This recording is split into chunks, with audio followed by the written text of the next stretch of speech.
News मध्ये मी कैलास सोनवणे आपले हार्दिक स्वागत करतो। सुरुवातीला पाहूया 24 तासातील ताज्या घडामोडी। कॉन्क्रीटच्या रस्त्यावर डांबराचा लेप, लोकसंग्राम पक्षातर्फे आयुक्तांच्या दालनासमोर आंदोलन। सिनेस्टाईल पाठलाग करून गोरक्षकांनी ट्रकमधून होणारी गोवंशांची तस्करी रोखली। ऑटो रिक्षातून होणारी गुंगीकारक औषधांची तस्करी उघड, 2 जण ताब्यात। स्वराज प्रतिष्ठानतर्फे जुगाड शोध वैज्ञानिकांचा या तालुकास्तरीय विज्ञान प्रदर्शनाचे आयोजन। अक्कलपाडा धरणाच्या डाव्या कालव्यातून पाणी सोडण्याची मागणी आणि जिल्ह्यातील शाळा व महाविद्यालयाजवळील 100 मीटरांवरील पाणटपऱ्यांवर पोलिसांची कारवाई। आता बातमीपत्र विस्ताराने। धुळे शहरातील प्रभाग क्रमांक 4 मधील जैन चौक ते इंदिरा गार्डन पर्यंतच्या कॉन्क्रीट रस्त्यावर डांबरकाम करून भ्रष्टाचार लपवण्याचा प्रयत्न करणाऱ्या संबंधित मनपा अधिकारी व कर्मचाऱ्यांना निलंबित करावे यासाठी लोकसंग्राम पक्षातर्फे मनपा आयुक्तांच्या दालनासमोर आंदोलन करण्यात आले। धुळे शहरातील प्रभाग क्रमांक 4 मधील जैन चौक ते इंदिरा गार्डन पर्यंतच्या कॉन्क्रीटीकरण झालेल्या रस्त्यावर डांबरीकरण केल्याच्या निषेधार्थ लोकसंग्राम पक्षातर्फे मनपा आयुक्तांच्या कार्यालयासमोर निकृष्ट काम केलेल्या डांबराचे ढेकळे टाकून आंदोलन करीत संबंधित अधिकारी व कर्मचाऱ्यांवर निलंबनाची कारवाई करण्याची मागणी करण्यात आली। प्रभाग क्रमांक 4 मधील जैन चौक ते इंदिरा गार्डन पर्यंतच्या रस्त्याचे कॉन्क्रीटीकरणाचे काम गेल्या 4-5 महिन्यापूर्वी झाले होते, परंतु सदर रस्त्याची खडी उखडली गेल्यामुळे निकृष्ट काम झाल्याचे समोर येऊ नये म्हणून संबंधित अधिकारी व ठेकेदार यांनी मिलीभगत करीत सदर रस्त्यावर डांबरीकरणाचे काम हाती घेऊन भ्रष्टाचार लपवण्याचा प्रयत्न करण्यात आला होता, परंतु सदर प्रकार प्रथम राष्ट्रवादीने उघडकीस आणला। त्यानंतर डांबरकाम ही अतिशय निकृष्ट झाल्याचे समोर आले। लोकसंग्राम पक्षातर्फे सदर कामाची पोलखोल करीत मनपा आयुक्त यांच्या कार्यालयासमोर आंदोलन करण्यात आले। यावेळी वारे मनपा 13 खेल, कॉन्क्रीट के ऊपर डांबर का लेप अशा घोषणाबाजी देण्यात आल्या। जनतेच्या पैशाची लूट करणाऱ्या अधिकारी व कर्मचाऱ्यांच्यावर निलंबनाची कारवाई करावी अशी मागणी यावेळी करण्यात आली।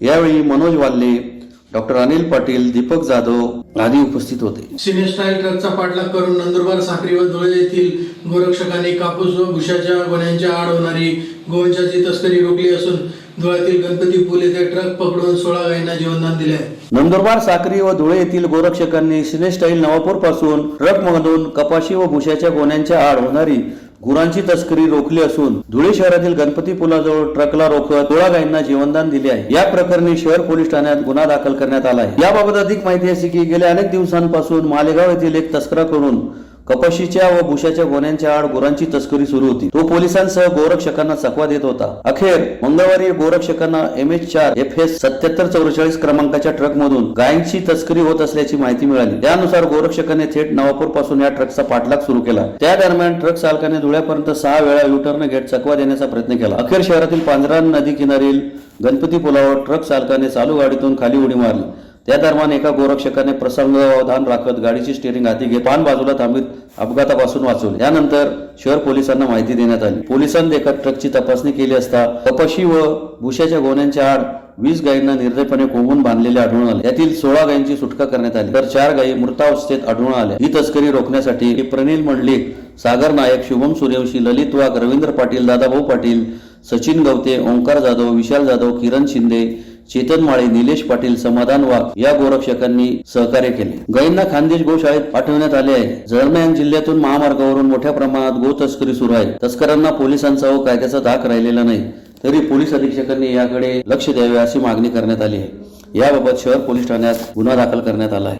आज सकाळी साधारण 10:30च्या सुमारास काही गोरक्षकांनी नवापूर पासून पाठलाग करून एक ट्रक धुळे शहरात आली होती। त्यात पाहणी केली असता 19 गायी साधारण त्यात मिळून आलेल्या आहेत। त्या गायी पांजरापुढे ते जमा केल्या आहेत। त्या घटनेच्या अनुषंगाने गुन्हा दाखल करण्याची प्रक्रिया धुळे शहर येथे सुरू आहे।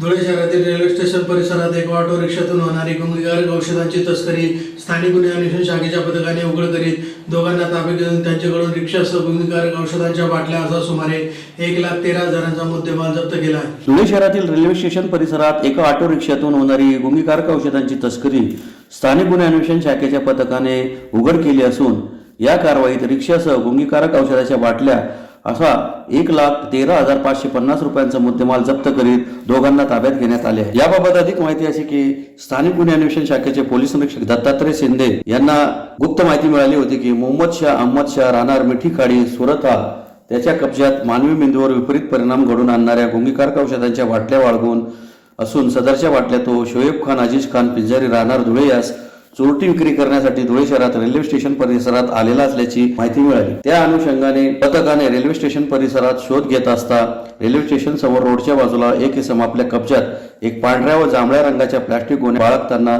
दिसला। त्याच दरम्यान एक इसम त्याच्या ताब्यातील रिक्षाने त्याच्याजवळ आला व ज्याच्या ताब्यात गोण्या होत्या त्या इसमाने सदर गोण्यात असलेले बॉक्स बाहेर काढून त्यास देत असल्याचे दिसल्याने पथकाने मोहम्मद अहमद शाह वय 38 राहणार मिठाकाडी लिंबायत आझाद चौक नुराजी मस्जिद सुरत व शोएब खान अजीज खान पिंजारी वय 34 राहणार चाळीसगाव रोड गजानन कॉलनी धुळे यांच्यावर छापा टाकून त्यांना ताब्यात घेतले। त्यांच्याकडून 53,550 रुपये किमतीच्या 357 गुणकारक औषधांच्या बाटल्या आणि 60,000 रुपये किमतीची MH18 AJ 6027 क्रमांकाची रिक्षा जप्त करण्यात आली आहे। सदरची कारवाई पोलीस अधीक्षक श्रीकांत देवरे, अप्पर पोलीस अधीक्षक किशोर काळे यांच्या मार्गदर्शनाखाली स्थानिक गुन्हे अन्वेषण शाखेचे पोलीस निरीक्षक दत्तात्रय शिंदे, पोलीस उपनिरीक्षक प्रकाश पाटील, श्याम निकम, संजय पाटील, संदीप पाटील, सुरेश बालेराव, रवींद्र माळी, संतोष हिरे, रवी किरण राठोड, गुणवंत पाटील, निलेश पोद्दार, सुनील शेंडे, सागर शिर्के, हर्षल चौधरी, कैलास महाजन आदींनी केली। स्थानिक गुन्हे शाखा धुळे यांना एक अशी बातमी मिळाली होती की सुरतवरनं एक इसम NDPS ॲक्ट खाली ज्या बॅन कफ सिरप्स आहेत, कोडिन फॉस्फेट आणि क्लोरोफिलारामाइन, कॅलिमेट आणि सोडियम सायट्रेट असे कफ सिरप आहेत, ते घेऊन सुरतवरून निघून धुळ्यामध्ये एका ठिकाणी डिलिव्हरी करणार आहेत। तर धुळे स्टेशनच्या इथे ट्रॅप लावला असता मोहम्मद अहमद शाह वय 38 आहे, हा म्हणजे सुरतच्या इथे राहणारा इसम आहे, त्याला ताब्यात घेतले असता त्याच्याकडनं आपल्याला एकूण 60,000चा मुद्देमाल, रिक्षा आणि एकूण 53,000चा कफ सिरप असा एकूण 1,13,000 रुपयाचा मुद्देमाल आपल्याला मिळाला। त्याला आपण अटक केल्यानंतर त्याला असं कळलं की शोएब अजीज शाह पिंजारी वय 34 हा चाळीसगाव रोड धुळे येथे राहणारा इसम आहे, आरोपी आहे। त्याच्याकडे हा माल डिलिव्हरी होणार होता, तर त्याच्या घरून देखील त्याला अटक केलेली आहे। त्याच्यामुळे 2 आरोपी याच्यामध्ये अटक केलेले आहेत आणि सर्व मुद्देमाल जप्त झाला। हा सगळा मुद्देमाल कमर्शियल क्वांटिटीचा आहे, त्याच्यामुळे NDPS ॲक्ट खाली आता गुन्हा दाखल केलेला आहे। शिंदखेडा येथील स्वराज्य प्रतिष्ठानतर्फे जुगाड शोध वैज्ञानिकाचा या तालुकास्तरीय विज्ञान प्रदर्शन व शैक्षणिक साहित्य निर्मिती स्पर्धेचे ND मराठी विद्यालय येथे आयोजन करण्यात आले होते। शिंदखेडा येथील स्वराज प्रतिष्ठानतर्फे ND मराठी विद्यालय येथे जुगाड शोध वैज्ञानिकांचा तालुकास्तरीय विज्ञान प्रदर्शन व शैक्षणिक साहित्य निर्मिती स्पर्धेचे आयोजन करण्यात आले होते। कार्यक्रमाच्या अध्यक्षस्थानी ND मराठी संस्थेचे अध्यक्ष साहेबराव मराठे हे उपस्थित होते। सदर प्रदर्शनाचे उद्घाटन पाटण येथील आशापुरी देवस्थान ट्रस्टचे अध्यक्ष विजय डोंगर पवार यांच्या हस्ते वृक्षाला पाणी टाकून करण्यात आले। प्रास्ताविकात स्वराज प्रतिष्ठानचे अध्यक्ष तथा मुख्याध्यापक अमोल मराठे यांनी माहिती दिली। स्वराज प्रतिष्ठानच्या संकल्पनेतून जुगाड या शीर्षकाखाली सदरील तालुकास्तरीय विज्ञान प्रदर्शनाचे आयोजन करण्यात आले असून प्रत्येक व्यक्ती काहीतरी जुगाड करून पुढे मार्गक्रमण करतो, म्हणून शालेय विद्यार्थ्यांनी देखील जुगाड करून नवनवीन शोध लावून प्रदर्शित करण्यामागे हा मुख्य हेतू असून शालेय जीवनापासूनच जिज्ञासू वृत्ती व्हावी हा मुख्य उद्देश आहे। तालुक्यातून यास चांगला प्रतिसाद मिळाला। 100हून अधिक उपकरणांची मांडणी यावेळी करण्यात आली होती। स्पर्धा 3 गटात असून इयत्ता 5वी ते 7वी लहान गट, इयत्ता 8वी ते 10वी मोठा गट, तर 3रा खुला गट असे होते। त्यासाठी दळणवळण आणि अपघात नियंत्रण, आरोग्य आणि स्वच्छता, घनकचरा व्यवस्थापन, कृत्रिम मनुष्यबळ, प्रदूषण नियंत्रण, शाश्वत कृषी पद्धती, इतर नवसंशोधन आदी विषयांवर विद्यार्थ्यांनी वस्तू, प्रतिकृती, वैज्ञानिक संकल्प मांडणी केली होती। तसेच शैक्षणिक साहित्य निर्मितीसाठी शिक्षकांनी साहित्य मांडणी केली होती। यावेळी पाटण आशापुरी देवस्थान ट्रस्टचे अध्यक्ष विजय डोंगर पवार, ND मराठे संस्थेचे अध्यक्ष साहेबराव मराठे, स्वराज प्रतिष्ठानचे अध्यक्ष अमोल मराठे, तालुका विज्ञान मंडळ कार्याध्यक्ष JD बदाने, तालुका उपाध्यक्ष AT पाटील, सेवानिवृत्त विज्ञान शिक्षक प्राध्यापक अजय बोरदे, प्राध्यापक SV बोरसे, प्राध्यापक उमेश खैरनार, पत्रकार, तालुक्यातील विज्ञान शिक्षक व विद्यार्थी मोठ्या संख्येने उपस्थित होते। विजयी स्पर्धकांना मान्यवरांच्या हस्ते पारितोषिक, सन्मान चिन्ह, सन्मानपत्र देऊन गौरवण्यात आले। स्पर्धेचे प्राध्यापक अजय बोरदे, प्राध्यापक SV बोरसे, प्राध्यापक उमेश खैरनार, JD बदाने यांनी परीक्षण केले। शेवटपर्यंत कसं लिहिता येईल यासाठी जो शब्द सरांनी निवडला आहे की जुगाड, जुगाड कुठलाही असू शकतं। ज्यांच्याकडे खूप काही संसाधनं आहेत अशी लोक कदाचित खूप पुढे जाऊन कामं करू शकतात किंवा ते शाश्वत होऊ शकतात, पण आपल्या ग्रामीण भागात किंवा आपल्या छोट्याशा असलेल्या आपल्याकडे असलेल्या जी पण काही वस्तू आहे त्यापासून एक सुंदर कुठलीही गोष्ट तयार होऊ शकते आणि त्यासाठी केलेला जो प्रयत्न आहे तर विद्यार्थ्यांचं सरांचं आणि सर्वांचं खरंच मनापासून मी कौतुक करतो की ही कल्पना सुचली आणि त्यांना मिळालेला जो प्रतिसाद आहे तो देखील खूप सुंदर आहे. आलेल्या सर्वांचं पुन्हा मी एकदा खूप धन्यवाद करतो. मी या ठिकाणी मनपूर्वक स्वागत करतो. जवळपास 15 दिवसापूर्वी आपण या उपक्रमासंदर्भात वेगवेगळ्या सगळ्या तालुक्यातील शाळांवर सूचना दिली आणि बालवयामध्ये विद्यार्थ्यांना संशोधनाची आवड निर्माण व्हावी, त्यांच्या कल्पनाशक्तीला वाव मिळावा आणि आपण दैनंदिन जीवनामध्ये जे छोटे छोटे प्रयोग करत असतो, छोट्या छोट्या याच्यातून मोठ्या मोठ्या गोष्टी करत असतो, त्याला आपण अतिशय कमी साधनांमध्ये काहीतरी निर्मिती किंवा आपला तात्पुरता प्रश्न सोडवण्याचा जो प्रयत्न करत असतो त्यालाच आपण आपल्या साध्या भाषेमध्ये जुगाड असं म्हणतो. आणि हा जुगाड प्रत्येक जण आपल्या आयुष्यामध्ये आपलं जीवन जगत असताना करत असतो. फक्त पुरुष नाही तर महिला सुद्धा आपल्या किचनमध्ये काम करत असताना अनेक प्रकारचे दैनंदिन जुगाड करत असतात. तसेच जुगाड या बालवयामध्ये सुद्धा करण्याची सवय विद्यार्थ्यांना लागावी. टाकाऊपासून टिकाऊ किंवा अतिशय न्यूनतम साधनांमध्ये काहीतरी नवीन कल्पक संशोधन करण्याची सवय विद्यार्थ्यांना लागावी.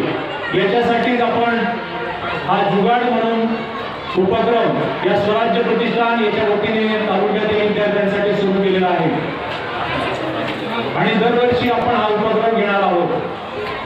अक्कलपाडा धरणाच्या डाव्या कालव्यातून पाणी सोडावे या मागणीसाठी मेहरगाव, कावठी, बधाने, खंडा आदी गावातील शेतकऱ्यांतर्फे जिल्हाधिकारी कार्यालयासमोर निदर्शने करण्यात आली. अक्कलपाडा धरणाच्या डाव्या कालव्यातून पाणी सोडावे या मागणीसाठी मेहरगाव, कावठी, बधाने, खंडलाय आदी गावातील शेतकऱ्यांतर्फे जिल्हाधिकारी कार्यालयासमोर निदर्शने करून निवेदन देण्यात आले आहे. निवेदनात म्हटले आहे की आम्ही मौजे, बधाने, खंडलाय, बुद्रुक, खंडलाय खुर्द, बांबुर्ले, शिरदाने, अकलाड, मोराने, कावठी, नवलाने, मेहरगाव, निमडाळे, गोंदोळ येथील डाव्या कालव्यातील शेतकरी असून आमच्या डाव्या कालव्याचा परिसर असून आमच्या गावांना दुष्काळ परिस्थिती आहे. शेती व गुरांचा पिण्याचा पाणी प्रश्न बिकट झालेला असून आम्ही वेळोवेळी सर्व गावाचे सरपंच यांनी आपापल्याला निवेदन दिलेले आहे व धुळे जिल्ह्याचे पालकमंत्री गिरीश महाजन व आमचे खासदार सुभाष भामरे तसेच शिंदखेड्याचे आमदार जयकुमार रावल हे अक्कलपाडा येथे धुळे शहराच्या पिण्याच्या पाण्याचे उद्घाटन करायला आले असता जिल्हाधिकारी यांच्या समोर निवेदन त्यांना दिले होते. जिल्हाधिकारी कार्यालयामध्ये अक्कलपाडा धरणाच्या पाणी सोडण्याबाबत आढावा बैठक खासदार डॉक्टर बाबासाहेब सुभाष भामरे यांच्या समेत 2 ते 3 वेळा घेण्यात आली आहे. तरी सुद्धा जिल्हाधिकारी आपण डाव्या कालव्याला पाणी सोडलेले नाही, परंतु आपण डाव्या कालव्याच्या शेतकऱ्यांच्या दुष्काळाचा विचार केला नसून आम्हा सर्व शेतकरी बांधवांनी जिल्हाधिकारी आपल्याला विनंती करतो की आम्हाला दिनांक 30/1/2024 रोजी पर्यंत पाणी सोडले नाही तर आम्ही मौजे, बधाने, खंडलाय, बुद्रुक, खंडलाय खुर्द, बांबुर्ले, शिरदालाड, मोराने, कावठी, नवलाने, मेहरगाव, निमडाळे, गोंदूर व इतर डाव्या कालव्यातील सर्व शेतकरी दिनांक 31/1/2024 रोजी बुधवारी बधाने फाटा येथे रास्ता रोको करणार असून रास्ता रोको करण्यात येणाऱ्याचा इशारा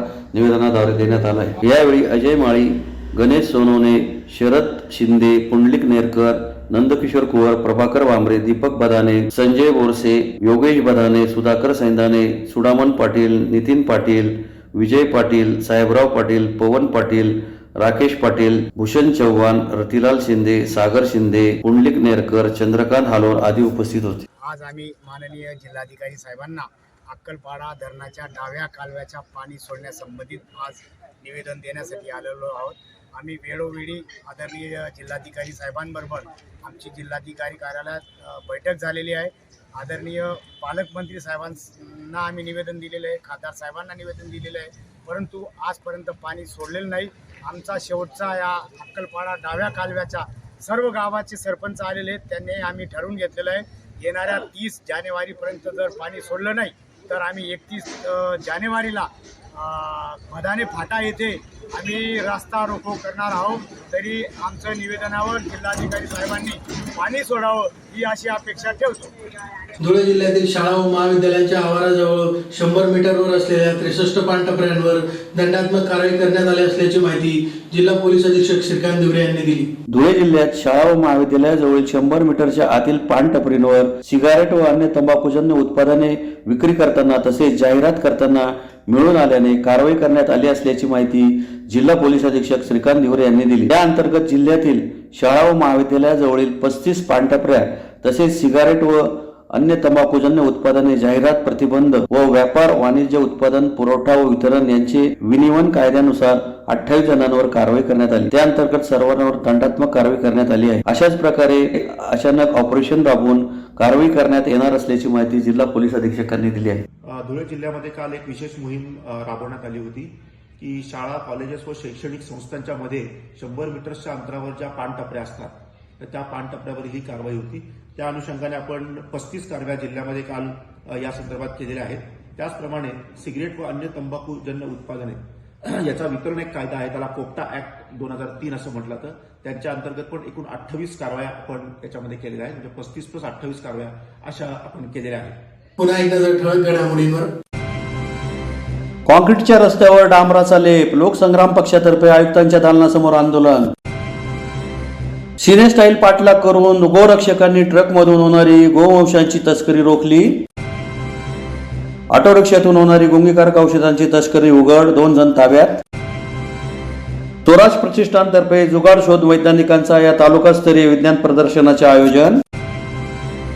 अक्कलपाडा धरणाच्या डाव्या कालव्यातून पाणी सोडण्याची मागणी आणि जिल्ह्यातील शाळा व महाविद्यालयाजवळील 100 मीटरांवरील पानटपऱ्यांवर पोलिसांची कारवाई। याचबरोबर श्रीराम टाइम न्यूजचे बातमीपत्र संपले। दिवसभरातील ताज्या घडामोडींसाठी पाहत राहा श्रीराम टाइम न्यूज। भेटूया पुढील प्रसारणात, तोपर्यंत नमस्कार।